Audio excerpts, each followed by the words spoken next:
Hello my fellow book addicts, Megan here, and time for another tag video. So today I'm going to be doing the spooky scary book tag. I personally was not tagged as far as I know by anyone to do this video, and I will link the original video down in the description. So let's get right into it, shall we? Got my little notes right here of the questions so I don't mess it up. So first question is, what goes bump the night? Name a book that has legitimately scared you while reading it. And though it has been so long since I read these books, I would have to say the Scary Stories to Tell in the Dark books. I remember reading them as a kid and being so dang scared. But I loved it. I loved reading those books. I loved being scared by them, and it was just all around awesome. Question 2. Jack-o'-lanterns and classic costumes. A book you always reach for during Halloween time. And it's not a specific book, it's more like a specific author for me. I usually reach for anything by R.L. Stine during this time of year. Be it Goosebumps, Fear Street, any of his young adult novels. Just Goosebumps and Fear Street hold a very nostalgic place in my heart. And most of his young adult novels that I've read aren't that good, in my opinion, compared to Goosebumps and Fear Street. So that may be nostalgia talking. I still find myself reaching for anything that reads by R.L. Stine. Question 3. Black Cats and Magic Mirrors. A book that is laced with superstition and or magic. And I'm going to have to go with The Iron Druid Chronicles by Kevin Hearn. There's just a whole lot of magic, and as well as, I guess, some superstition here and there in those books, and it's awesome. Question 4. Witch's Brew. What is your favorite witch character in any book or series? And for me, it might have to be a tie between Paige and Savannah from the Woman of the Otherworld series by Kelly Armstrong. That was a mouthful. I love the Women of the Otherworld series, and Savannah and Paige are just so awesome in their own way. But Paige and Savannah have to be my favorite witch characters, or up there with my favorite witch characters. Question 5, Ghouls and Ghosts. And can I just say, it's kind of embarrassing how many times I have stumbled over the word ghouls while trying to read that question. And it is a book that still haunts you to this day, be it good or bad. This is a bad haunting, and it is basically any book after book 3 in the Maximum Ride series. Just, the first 3 books were awesome. Maximum Ride has a very dear place in my heart, and after book 3 it just started going downhill. And it was painful for me to read, but I still stuck by it because I kept hoping it might get better, it might redeem itself, and I felt that I had to see it through because I loved the first 3 books so much.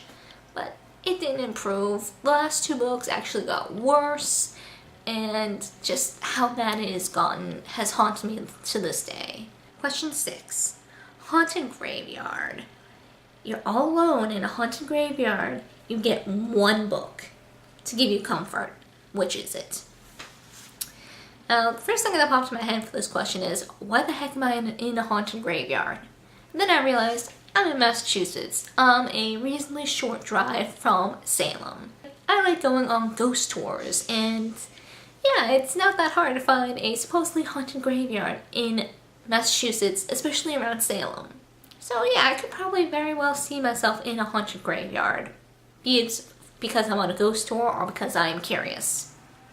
But getting off topic, I would have to say I would pick The Crown Tower by Michael J. Sullivan. I love the Rhaenyra books. Hadrian and Royce give me life. And The Crown Tower might be one of my favorites out of both the Rhaenyra series so far. So Crown Tower, I feel, would definitely give me comfort. Royce and Hadrian's shenanigans would make me smile and chase the fear away easily. Question 7 is The Undead.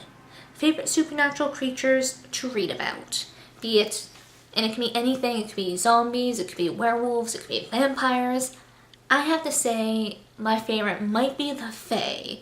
Now, I love me my werewolves, I love me my vampires, I love me my witches, I love me my supernatural creatures. And I love how all these creatures can have their own lore and how every author kind of takes it their own way. But I have to say I find the Fae the most interesting because there's so many different ways you can do it. There's so many different types of Fae that you can talk about, and each can go their own way.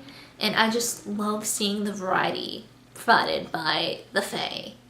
So I love being able to read about that, all the different types of Fae, and every little twist that the author takes to make them their own. Question 8 is, in the Dead of the Nights, pick a book with black on the cover. Now, since I have just moved, most of my stuff is still in the process of being moved, so I don't have my full bookshelf to look at. And also my bookshelf is downstairs right now. So I am going to go with the first book that popped into my head. It's going to be Twilight. Personally, when I read Twilight, I did not like it. I probably still won't like it, though I might give it another shot just to see how my thoughts and opinions changed. But the Twilight books, when I think of black on the cover, they're the first ones that pop into my head. And then finally, the last question is trick or treat. And because I'm old, I'm gonna have to go with treat. I could probably be good at tricks, but why would I trick someone when I can get chocolate? I mean, chocolate. I pick chocolate over anything any day. So that is it for the spooky scary book tag. I am not going to tag anyone for this tag video at this time, but if anyone has any future tag suggestions for me that they'd like to share, let me know down in the comments and I'll try and get to them ASAP. So that's it for this video, and I hope to see you guys next time. Keep on reading, my fellow book addicts. Keep on reading.